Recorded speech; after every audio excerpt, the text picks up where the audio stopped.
ચમચી જય માતાજી. ચલો જો રાંધીશી.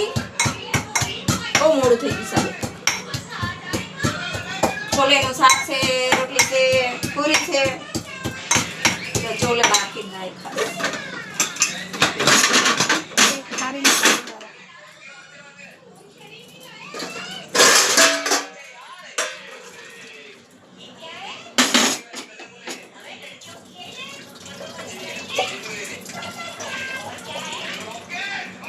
મોડું થઈ ગયું. 11 વાગી ગયા.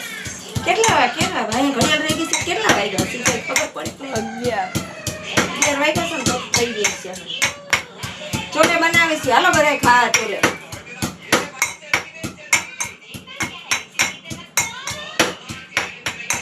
સોરું